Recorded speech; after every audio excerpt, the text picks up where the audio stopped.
Annie Besant समाजवाद, महिला अधिकार और भारतीय राष्ट्रवाद की चैंपियन।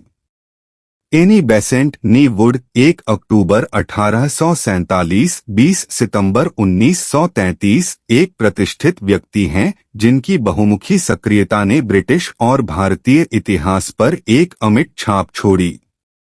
एक अग्रणी समाजवादी, थियोसोफिस्ट, महिला अधिकारों की समर्थक और भारतीय राष्ट्रवाद की प्रबल समर्थक, बेसेंट की विरासत सामाजिक सुधार और राजनीतिक सशक्तिकरण के इतिहास में गूंजती है। प्रारंभिक जीवन और विवाह।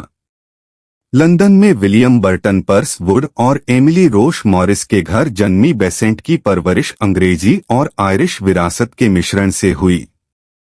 अपने पिता की प्रारंभिक मृत्यु के बाद एलेन मैरियट ने उनका पालन पोषण किया, जहां उनमें समाज के प्रति कर्तव्य की भावना और ज्ञान की प्यास विकसित हुई।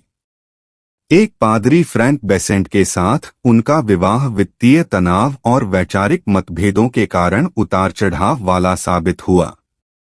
बेसेंट की बढ़ती सक्रियता का उनके पति की कट्टर रूढ़िवादिता से टकराव हुआ, जिससे अंततः उनका अलगाव हो गया। कट्टरपंथी जागृति और धर्मनिरपेक्ष वकालत। बेसेंट की कट्टरवाद की यात्रा 1870 के दशक में शुरू हुई, जो चार्ल्स ब्रैडलॉफ जैसे प्रगतिशील विचारकों के साथ मुठभेड़ और धर्मनिरपेक्ष साहित्य के संपर्क से प्रेरित थी। नास्तिकता और वैज्ञानिक भौतिकवाद को अपनाते हुए वह सामाजिक न्याय, श्रमिकों के अधिकारों और महिलाओं की स्वायत्तता के लिए एक मुखर वकील के रूप में उभरीं। चार्ल्स नोल्टन के फ्रूट्स ऑफ फिलॉसफी सहित विवादास्पद कार्यों को प्रकाशित करने में ब्रैडलॉफ के साथ उनके सहयोग ने सार्वजनिक आक्रोश और कानूनी लड़ाई को जन्म दिया। फिर भी स्वतंत्र भाषण और प्रजनन अधिकारों के प्रति उनकी अटूट प्रतिबद्धता को रेखांकित किया। महिला अधिकारों की चैंपियन। बेसेंट की उत्कट वकालत महिलाओं के अधिकारों के दायरे तक फैली, जहां उन्होंने मताधिकार से लेकर श्रम सुधार तक के मुद्दों का समर्थन किया। एक वक्ता के रूप में उनकी वाक्पटुता और विपुल लेखन ने एक उभरते नारीवादी आंदोलन को प्रेरित किया, जिससे उन्हें अपने समय की सबसे बेहतरीन महिला वक्ता और आयोजक के रूप में प्रशंसा मिली। 1888 की लंदन मैच गर्ल्स हड़ताल जैसी मौलिक घटनाओं में बेसेंट की भागीदारी ने हाशिए पर पड़ी महिला श्रमिकों के साथ उनकी एकजुटता और सामाजिक परिवर्तन के उत्प्रेरक के रूप में उनकी भूमिका को रेखांकित किया। समाजवाद और राजनीतिक सक्रियता। बेसेंट के वैचारिक विकास में उनका धर्मनिरपेक्षता से समाजवाद में परिवर्तन देखा गया और उन्होंने खुद को फैबियन सोसाइटी और सोशल डेमोक्रेटिक फेडरेशन जैसे आंदोलनों के साथ जोड़ लिया।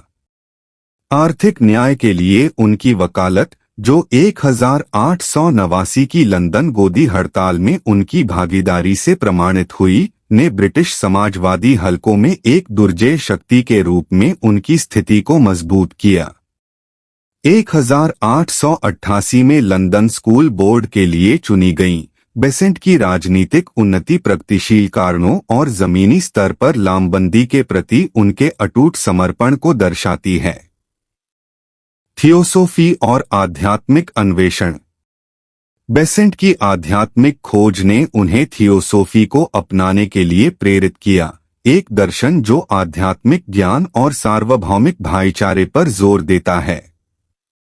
थियोसोफिकल सोसाइटी के साथ उनकी संबद्धता ने भारत की व्यापक यात्राओं के साथ पूर्वी आध्यात्मिकता के साथ एक गहरा संबंध स्थापित किया और भारतीय स्वतंत्रता के लिए उनके उत्साह को प्रज्वलित किया। भारतीय राष्ट्रीय कांग्रेस में बेसेंट की महत्वपूर्ण भूमिका और 1917 में उनकी ऐतिहासिक अध्यक्षता ने उपमहाद्वीप पर स्वशासन और सामाजिक सुधार के लिए उनकी अथक वकालत का उदाहरण दिया। विरासत और प्रभाव। एनी बेसेंट की विरासत सक्रियता की परिवर्तनकारी शक्ति और सामाजिक न्याय की खोज के प्रमाण के रूप में कायम है। स्वतंत्र भाषण और प्रजन अधिकारों के लिए उनकी शुरुआती लड़ाई से लेकर भारतीय राष्ट्रवाद में उनकी महत्वपूर्ण भूमिका तक समानता और सशक्तिकरण के प्रति बेसेंट की अटूट प्रतिबद्धता पीढ़ियों तक गूंजती रहती है। जैसा कि हम उनके योगदान को याद करते हैं, आइए हम उनके जीवन के कार्यों से प्रेरणा लें और एक अधिक न्यायपूर्ण और न्यायसंगत दुनिया के लिए लड़ाई जारी रखें। समाज में एनी बेसेंट के योगदान को याद करते हुए हम न्याय और समानता के प्रति उनकी अथक प्रतिबद्धता का सम्मान करते हैं। स्वतंत्र भाषण और प्रजन अधिकारों के लिए उनकी शुरुआती वकालत से लेकर भारतीय राष्ट्रवाद में उनकी महत्वपूर्ण भूमिका तक बेसेंट की विरासत भविष्य की पीढ़ियों के लिए प्रेरणा की किरण के रूप में काम करती है। आइए हम उनके साहस और दृढ़ विश्वास का अनुकरण करें, क्योंकि हम सभी के लिए एक अधिक न्यायपूर्ण और न्यायसंगत दुनिया बनाने का प्रयास करते हैं।